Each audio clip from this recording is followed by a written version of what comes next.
To start with, I want you to do an honesty quiz with me. I want everybody in the room, think back to when you were a teenager. For some, that might take a lot longer, but others, I hope not. Think back to when you were a teenager, and if you did at least one thing that you didn't tell your mother or your father, put your hand up. Come on. Okay, put your hands down.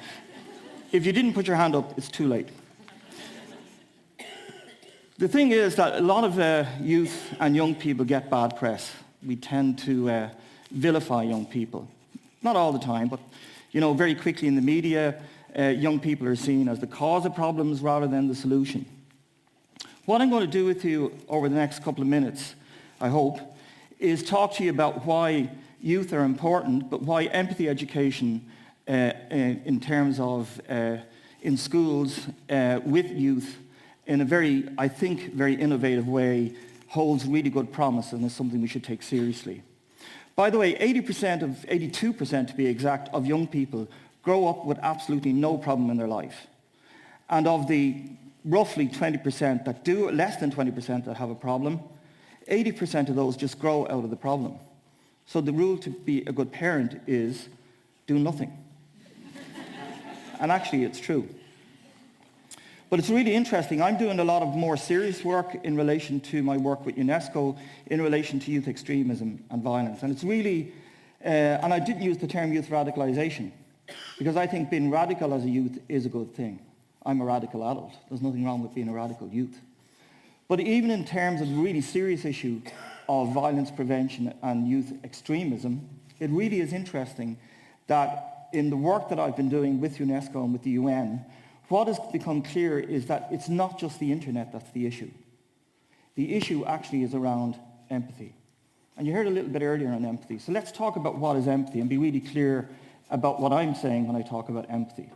So empathy, first of all, is not sympathy. Sympathy is a completely different thing. Sympathy is when you feel pity or when you feel sorrow. So, and then when you look at what empathy is, empathy can either be static or active, okay? So when you think about empathy, it's the capacity to understand where somebody is coming from, to identify with them, to really feel for them, but not in a way that is pitiful. That's static empathy. Active empathy is where you actually go and do something about it. And it's really interesting, getting back to my pro-youth statement, that if you look at things like 9/11, tsunami, Hurricane Katrina, research has shown that the first people in to help in human disaster has been youth. Now that's not to say all youth behavior is good, as we do know horrifically there have been occasions where this has gone the other way. But in order to get to that, we get to that a bit later as to why I'm thinking about this like solution. What I want to do to start with is to think back to two examples. One is very personal for me, which I'm very happy to share with you, and one then is more historical. Let's start with the historical one. So I want you to think back over 100 years ago to World War I, to Christmas, to Mézines in Belgium near Ypres, and think of Christmas Eve on a snowy evening. You had British and Irish and French soldiers, but particularly British and Irish soldiers at that stage, one side of no man's land, and you had German soldiers on the other side of no man's land. Suddenly, soldiers started to sing, the German soldiers started to sing Stille Nacht, Silent Night. They were applauded by the British soldiers, and the British soldiers sang Good King Wenceslas. I'm getting you into the mood for Christmas. Then, two soldiers, one from each side, took a very dangerous step and stood up, could have got shot, went across, shook hands, and peace broke out. Peace broke out for quite a number of days. The soldiers mixed, mingled, shared schnapps, photographs of their children, chocolate, celebrated Christmas together. And they even played a famous game of football, which, by the way, Germany won 1-0, I believe, from Don Mullen. Not that that matters. But the thing is that they identified with each other. They had human contact with each other, and they had warmth for each other. And then they had empathy for each other. And they were expected to go back fighting, and many of them were unable or unwilling.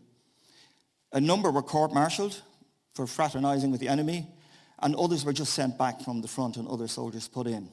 But it is interesting that in 1915, in the Vosges Mountains, another peace broke out between soldiers in a similar way.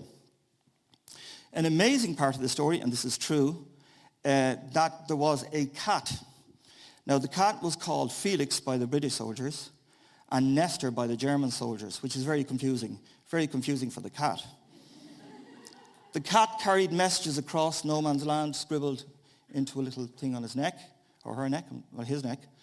And believe it or not, the generals decided that the cat should be court-martialed, and the cat was shot.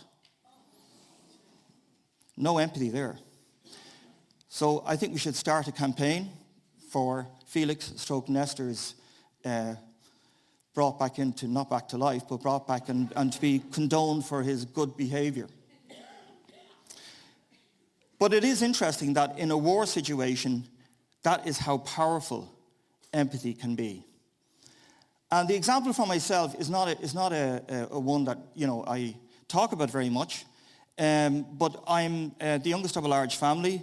I'm from Dublin, and I had a very resourceful and very resilient mother, partly because my father died in an accident when I was very small. I was 7 months old.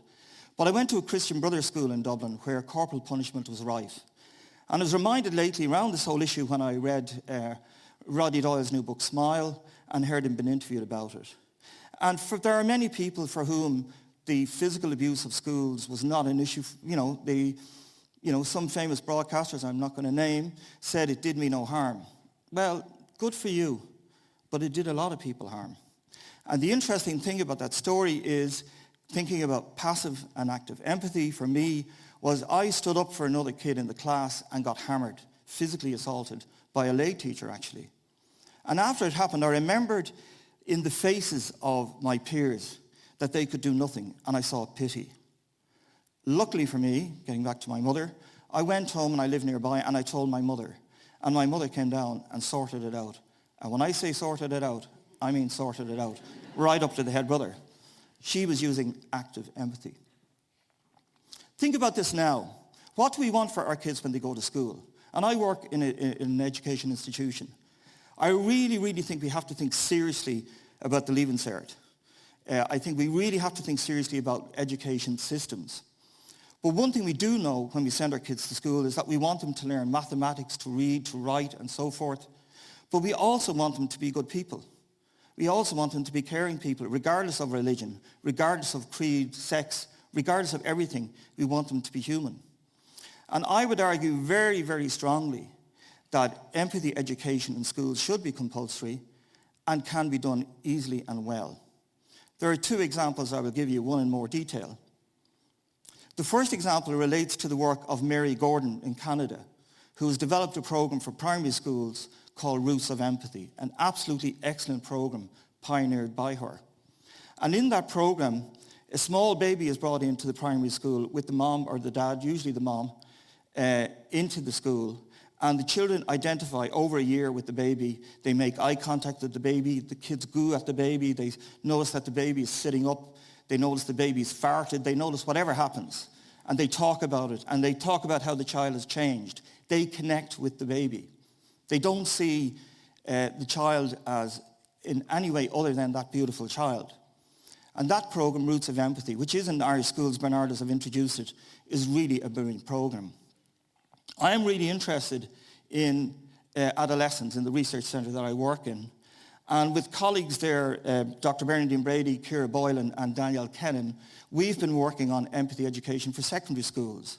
And we're doing that with the help of young people. What I mean by that is we train youth as researchers. So just to say, when I talk about training youth as researchers, I don't mean doing research on youth. I mean youth actually doing the research. And I'll give you some examples in a moment of that. So how that works is the young people learn research methods, they learn bias, they learn ethics, they learn all the things that you need for social research. And they actually have developed a really, really good training manual on research methods. It's so good that it's better than some of my colleagues teach in master's level. And I've said that publicly. But it really is good. They've developed a really, really good research manual. And I'll give you 3 examples. So what they do is they do a piece of research, And when they complete the piece of research, they make a short 4 or 5 minute video to share the video in classrooms as part of the program around various issues. So I'll give you some examples of the work they've done. So for example, one group, we've worked a lot with Froiga on this, and one group in West Talla, we're looking at the issue of being LGBT in West Talla and the issue of coming out if you're adolescent and your own safety. A very real issue. Another group in North Leitrim looked at the issue of youth homelessness in rural areas, which is not discussed very much, and talked about and looked at research and found out that there were young people in their school who were trying to deal with homelessness and disguise the house they went home to because they didn't have one. An even greater example, or an equally great example, is the work of Aisling Dunphy, a brilliant youth researcher from Carrick-on-Shore in Tipperary. When the floods hit Carrick-on-Shore 3 years ago, next January, she and others really went out with active empathy and got old people out of their houses in the community and were first in to help. And she just made a fantastic video of this. I'm supported in this work by the actor Cillian Murphy, who's patron of the centre. It's interesting that whenever Cillian comes into the university, everybody's in. But he has that effect. But he is a good friend and a really loyal supporter and really takes this seriously. And he has advised the young people a lot. And of course, the connection between arts, music, drama is all incorporated into the program with the videos. The idea of the program is that it's youth teaching youth. Not adults teaching youth, youth teaching youth, which we think is very powerful. I'm very grateful to the schools that have come forward. 12 schools are working with us on this pilot project, and we think it has huge resonance. By the way, it's also gone, viral, international, in the sense that we're actually working with Carolyn Nash in Myanmar at the moment in relation to preventing youth violence, and with a very close colleague, Professor Mark Brennan in Penn State, looking at police brutality and youth research. Very interesting projects. So the idea of all this is that if you can create empathy as a really, take it seriously in schools, and you could say, well, you can do it as part of well-being. I think you can, and well-being is very important. Of course it's very important. But there are lots of people, I can think of politicians, whose well-being is very good, but they don't have empathy. So well-being and empathy are important, but they need to be connected better. So, if that's not convincing enough for you, okay, convince me a bit more, Pat. Okay, I'll convince you a bit more. The way I'm going to convince you is that actually the evidence is now showing that if you learn empathy in school, you do better in school. You actually achieve more academically, if that is the reason one would really want. And I'm particularly grateful to the work of Elizabeth Siegel from the University of Arizona in America and her work on this. But the evidence is overwhelming that where you teach empathy in school, the academic performance of youth improves, which is really interesting. But what's really interesting about this as well comes from Jean Clinton's work. So the next slide I was going to show you, I originally had a different idea in mind. Because and I'll tell you what the idea was in a second. The way this works is there are neurons in the brain. So this comes from neuroscience. And what we now know from neuroscience is that, as Jean says, an adolescent's brain is under construction.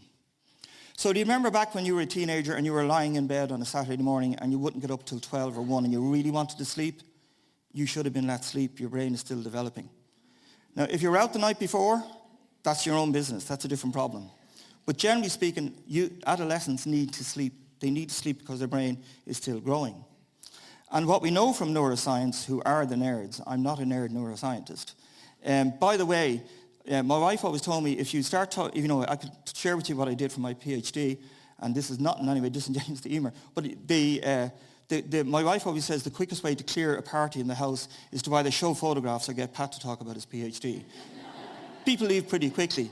So you can imagine if you engage with neuroscientists around this, where it will bring you. But there are what they call mirror neurons in the brain, and particularly at the back of the brain. And when those mirror neurons are most active, empathy grows. It's literally plasticity in the brain. A lot of stuff going on in there, particularly towards the frontal lobe. By the way, the original slide I was going to put in here was from the Beano, from the numbskulls. Because I love the way the numbskulls had all these things going on in your head, but I chose not to do that. So, I think there is a journey in life that we all take. I mean, what do we want to be any of us in life is happiness, contentment. And, you know, if we're really concerned about the environment, which we should be, and we've heard a lot about why we should be concerned about the environment, we have to be concerned about humanity. And humanity has to take over in a way maybe that it didn't before. And technology, I think, is really important and very useful, but I think we do really need to stitch in humanity. And I do believe very, very strongly that empathy education can bring us there. Thank you very much.